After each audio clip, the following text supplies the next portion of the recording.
You will learn how to troubleshoot and solve this type of fault. This is a Realme mobile phone with flickering problem. This type of fault is complicated to solve. It's really hard to solve than other display faults that we get in a mobile PCB.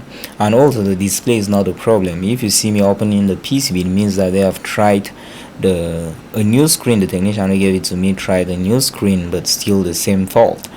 I want you to understand how you can troubleshoot this type of fault step by step. Also, you see me taking a look at the connector. I'm not even suspecting the connector, but it's just good to check the connector. But because that's a flickering problem, it means that common things like this cannot be the cause. The most common cause of this fault when you change the screen and it doesn't work is the CPU or the GPU. You might be wondering, what's the CPU, what's the GPU? The GPU is the graphic chip integrated inside your phone's CPU. While you might be thinking about this IC because I'm talking about graphic IC, that's not the IC that I'm talking about. I'm talking about the real GPU IC. If you come to page 15 of my book, The Block Diagram Master, you will see that at page 15 I've talked about the GPU, VGPU, which is, you can see the VGPU is the line in which the PMU IC supplies the GPU that is integrated with the CPU with voltage. So this GPU is the graphics section which is integrated inside the CPU. It doesn't have an independent IC for the graphics. There is one IC in which we call the display IC, graphic IC, but that graphic IC is just to power up the display that is being sent by the CPU from the GPU section of the CPU. I hope you do understand that. So you can see the book. You can learn a lot about block diagrams here. You can get the soft copy if in case you are not in my country, Cameroon, from the link in the video description, or send me a message on WhatsApp. We have a lot that you can learn from this book, a lot. So what exactly are we taking a look at? Again, if you take a look, the screen connector is good. We check the screen connector. Like I said before, I'm not suspecting it. If you come to this other side, you will see that we have two main ICs to suspect here, and also we have to check these filters. Even though the filters, I doubt if they can be the cause of the flickering screen. They cause different types of fault, but not this one. So we have this smaller IC here, and then after the IC we check the CPU. So we just mount the motherboard to our PCB holder. Then we go ahead to check on the first IC that we are suspecting. We just have two ICs that we have to work on. We don't have to work all at once because, yeah, we are starting with a smaller one. Then after the smaller one, we go to the big one.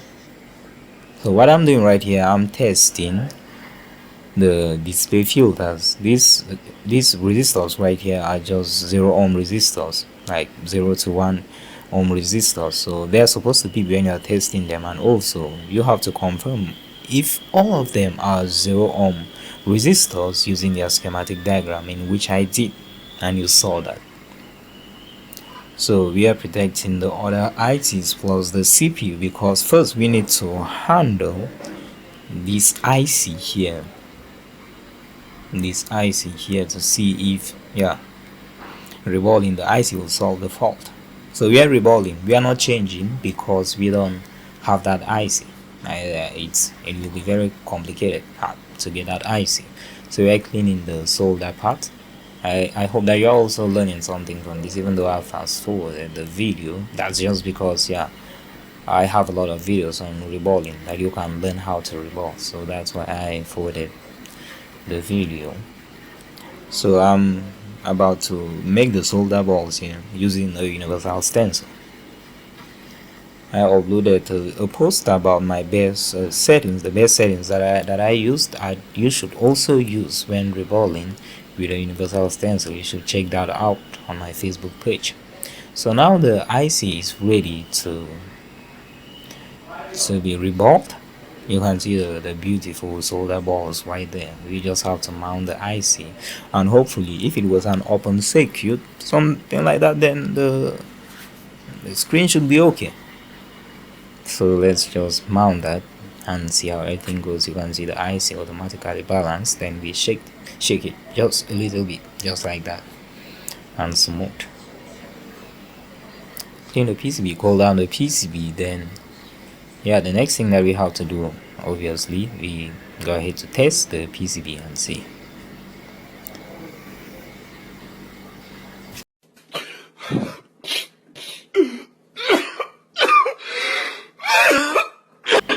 Oops, that did not work. Reballing that IC did not solve the problem. So let's go ahead to the next step. I already talked about the two steps that we have to go through here. So we're preparing to work on the CPU, just like that, and very smooth. I'm hitting the CPU to pull out the CPU from the PCB so that we can do a clean reballing.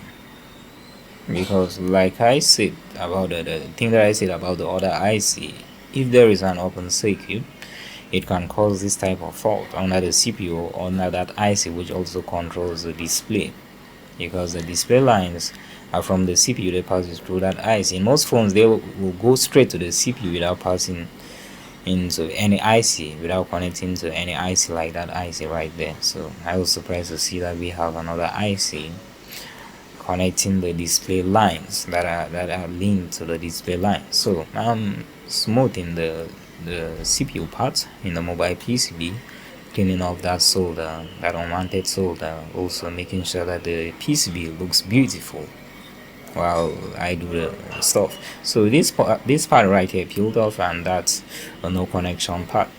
No problem with that, everything is good.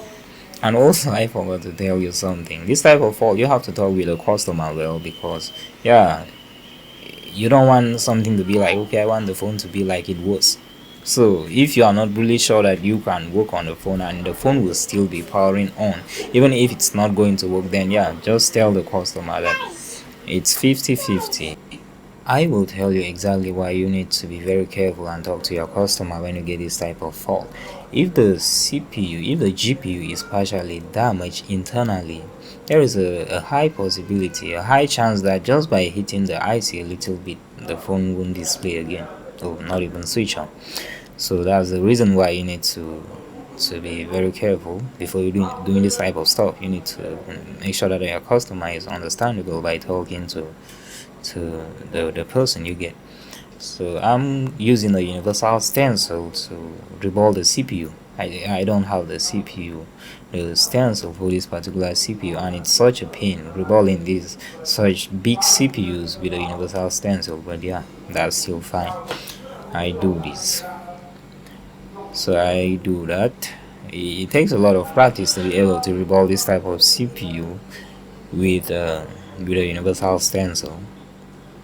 Yeah, but using the best settings, the most important thing is the settings that you are using on your DC power supply. I use 30 heat, then I use air 30, 32, 35 to heat.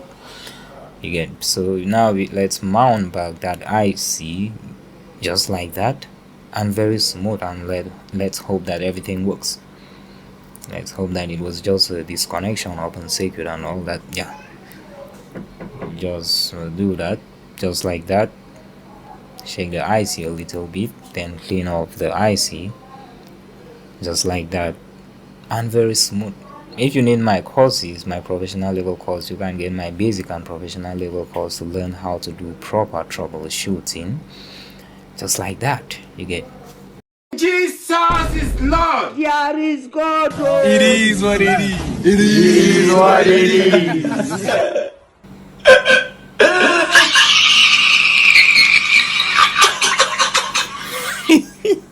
I'm not surprised that the phone did not work.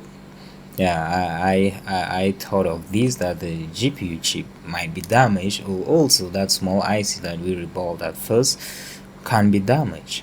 So in this type of case, if that smaller IC was not there, the only option will be to change that CPU. The first option that we have right here is to change that IC that we first reballed, and it's not available. So I hope that you have learned how to troubleshoot this type of fault, even though we did not succeed. But yeah, we cannot keep learning from success. We learn from things that we haven't succeeded in. That's why when I do this type of work, even if I don't succeed, I've learned a lot and I'm happy. So thank you and see you soon.